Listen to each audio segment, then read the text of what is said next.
Hi everyone, it's me, Shannon. I know it's not my usual time to go live, but things have been extremely busy. It's summertime, and I usually wait until kids are pretty well in bed so parents can relax and watch the live without distractions, and so that I can do the live without distractions. But and it being summertime, the kids are staying up later than I am, which isn't very helpful. So I have a few minutes now, and I'm going to great segue. We're going to talk about sleep and why this is important, not just for your kids, but for you as well. Um, so we hear a lot about nutrition, and we hear a lot about all other aspects of our life, but there's something called sleep hygiene that some people don't know a whole lot about. Um, but before I do that, let's talk about how much sleep your kids should be getting depending on their age. Um, so you guys might not believe this, but newborns should be getting like 14 to 17 hours of sleep a night or a day within a 24-hour period between their naps and their nighttime sleep.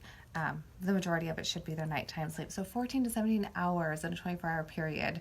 So you want to get your kids that sleep. Infants 4 to 11 months, they are going to get 12 to 15 hours of sleep. And your toddlers, so your 1 to 2-year-olds, are going to be 11 to 14 hours of sleep between their nighttime sleep and their nap times. And your preschoolers, 3 to 5 years old, 10 to 13 hours. And then after that, we're getting into like your 6-year-olds. We should probably be done with naps by then. So we're still getting 9 to 11 hours of sleep at night without naps with your 6 to 13-year-olds. I wish, right? And then 14 to 17-year-olds should be getting 8 to 10 hours of sleep a night. And then adults 18 to 25 should be getting 7 to 9. And I wish I was in any of these categories and getting any of that kind of sleep. I don't know about you guys, but man, 4 to 5 a night when we're all grown up and have obligations is not enough, and it makes me grumpy. So imagine how it's making your kids feel. So that said, naps. If your kiddo is napping and napping too late, they're not going to get the sleep that they want. However, if your kiddo is still in those ages where they're napping and you don't have a set routine for the nap and they don't get a really good nap. So how many of you have seen this happen? You put your toddler-ish age down for a nap and they only get like a half hour of sleep, and you're like, shoot, we usually get 2 hours. And then you go to put them down for bed at the regular time and their sleep's all messed up. They're not going to sleep, they're waking up, and you're thinking, gosh, you didn't have a very long nap, you should be sleeping well. Not true. So when it comes to naps, if your child is still napping, if they have a disrupted nap, they're going to have a disrupted nighttime sleep. So the better the nap, the better the nighttime sleep, which seems weird, but that's the way our body works. So you want to make sure your kiddo's getting that really good nap if they're still in the nap phase. So let's talk about how do we get that good sleep. First of all, making sure that some of this is like no-duh stuff, but it helps to hear it. So make sure your kid's getting the exercise they need during the day. It's summertime, that shouldn't be a problem right now. I know where I live, oftentimes it's rainy and the weather's yuck and the kids can't go outside, so they're not getting their energy out. So make sure you're providing opportunities for them to get their energy out. They need to do it more than we do as adults. And I know even if I don't exercise during the day, my muscles are super duper tight and I can't sleep. It's terrible. I'm in pain, so I can't imagine what our kids are going through if they can't get their regular energy out. Make sure your kids aren't hungry when they go to bed, but make sure that you're not giving them like sugars before bed. So a small healthy snack right before your kiddo brushes his teeth or her teeth before bed is going to make sure that they have the nutrition that they need to not be wakened at night by hunger pains. That's terrible. I don't know if you've ever woke up in the middle of the night because you were hungry. It's awful. And you're like, I don't want to eat. It's like 2 a.m., but I want to eat. So set your kid up for success. Give them that snack, healthy snack before they brush their teeth. I already talked about naps. I don't want to spend too much time on that. But you don't want your naps to be too late in the day. So if your kiddo goes to bed at 7 o'clock, then they should definitely be done with their nap by like 5 or earlier. You don't want them sleeping so late that then they don't have enough time to get their energy out and go to bed. Have a routine. Like for us, this is going to seem crazy. My kids go to bed or they go into their room at 7:30. So I'll just walk you through our routine so you have an example of what one looks like. My children are 7, 9, and 12, and they share a room. So this is how it goes. At 7:30, you go, you brush your teeth, you lay down. I'll read a story with the little one first. Everybody gets to hear it because they're all in the same room, win-win. The other two are reading to themselves quietly while I'm reading a story to the little one, and then we sing a song and we say a little prayer. And then I go to the next oldest and we sing our song and we say a little prayer, and then I go to my oldest and we just pray because he's too big for songs and reading and stuff like that, right? So the little one's expected to go to sleep right away, and does, because he's tired. He's on the bottom bunk. He's kind of enclosed himself with blankets and gotten creative with that and made himself a little space. And then the older one, he's allowed to stay up a little bit later reading, so we'll turn on that little side light. So at this point, it's like 7:45, and he'll turn on his little side light and he'll read for a while, and the oldest will read for a while, and then at 8, he's expected to be done reading. The book is down, he's going to sleep. The older one can stay up a little bit longer reading. Screen time is done, you guys. There is no screen time an hour before bedtime, and there's a reason for that. And I know a lot of people say, well, my kid can't go to sleep without the TV on. Or some sort of noise. I get the some sort of noise. Turn on a fan, make some white noise some other way, maybe a radio, but not the TV. And the reason is those images are designed to make your kid's brain work. Those images are designed to get them interested and keep them awake and get their adrenaline going. And especially those cartoons, when those images change more than every 3 seconds, we're like just contributing to ADHD at that point. You want those screens off. You want their mind calm. Read a book, look at some pictures. If your kiddo can't read, right, give them a book and they can pretend to read. Tell them to read you the story based on the pictures, whatever. Turn those screens off. You're just setting yourself up for failure if you're letting your kid watch TV until they go to sleep.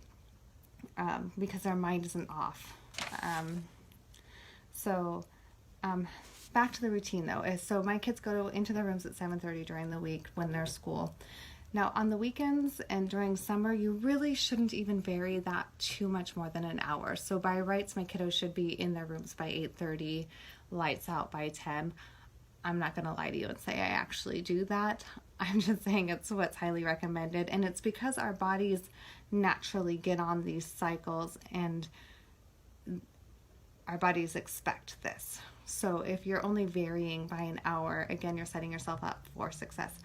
I suggest early bedtimes, even if you're a late sleeper. Now, if you go back to the beginning, if you rewind this video, if you're just popping on now, I went through how many hours a night a kid should be sleeping. They need much more sleep than I do. So even if you're putting your kids to bed at 8, they should not be waking up till 8. If you're a grown-up and you're going to bed at midnight and you don't want to get up till 8, that's fine. That's your 8 hours. I don't know anybody that can do that.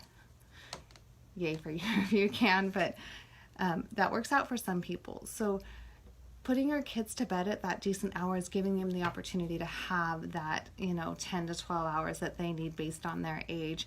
And more importantly, it's giving you, the parents, time with your spouse alone in a quiet space. Your children are in bed and you're getting that decompression time. You're getting that downtime, that mommy time, whatever you need, so that you can, watch your favorite show or listen to your favorite music and not worry about little ears or little interruptions. We love our kids. We want every moment we possibly can with them, but we also need our sanity. And so have that routine. Put the kiddos to bed at that early hour. Even if you're not going to go to bed for 4 more hours, you don't need 12 hours of sleep. They do. And then you're still getting up at a decent hour. Wake up should be about the same time every day, even when there's not school. So even on the weekends and even during summer, if your kids usually wake up at 6 during school, then they shouldn't be waking up any later than about 7 on weekends and summer. Again, I'm not going to pretend that I actually do that. It's what's best for their bodies, and I encourage you to do it when you can. I know that there's soccer and there's gymnastics, and there's all these other events that get in the way of that, and then there's camping, and there's families visiting and stuff like that. These are just suggestions that can really help you out if you want to be consistent and follow them. Also, the environment. The room should be clean, which is really hard when you have little kids. My room's not even clean. But let's think about this for a minute. Even as adults, you know, our rooms get cluttered, there's clothes everywhere or papers or whatever, and then you clean it, right? And it's nice and you're like, wow, I really just want to be in my room. And you even sleep better that night. So studies show that if your room is clean, you're going to sleep better. There's even a phrase going around by one of my favorite psychologists right now, Jordan B. Peterson, and he's got his little meme and it says, clean your room. There's a reason for that. You'll sleep better, and if you start simple, right? It's obviously a metaphor, but it's also literal. You start with something simple. You start with cleaning your room, and then other things start to fall in line. But staying on topic, back to sleep. If your room is clean, you're going to sleep better. So if your kid's room is clean, they're going to sleep better. So make the environment free of clutter so that their mind is free of clutter, and your mind is free of clutter. And then my last tip for having really good sleep for your children, if they can read the clock, take the clock out of their room. I don't know about you, but as an adult, I know that I have to wake up at 4:45 in the morning, and if I get woke up in the middle of the night by my dog and I happen to see that it's 2:45, I'm like, yeah, well, I might as well not go back to sleep because it's just not going to work. But if I don't look at the clock and I'll just go right back to sleep. I don't know how much time I have left, so I'm going to take that time. So those are my quick tips for getting your kiddos the rest that they need, and indirectly it's going to help you too to get the time that you need to yourself to kind of take care of yourself. I know that we all need that as parents, and we need that time with our spouses. There's a terrible glare coming in my window. I'm sorry if I'm squinting. So those are my tips. I hope they're helpful. Sorry for coming on at a very strange time. If you like the video, let me know, drop a comment. I do have a YouTube channel as well. You can like and subscribe. Share the video, and if you're watching the replay, just put in the comments replay so I know what time you're watching. Again, sorry for the weird time.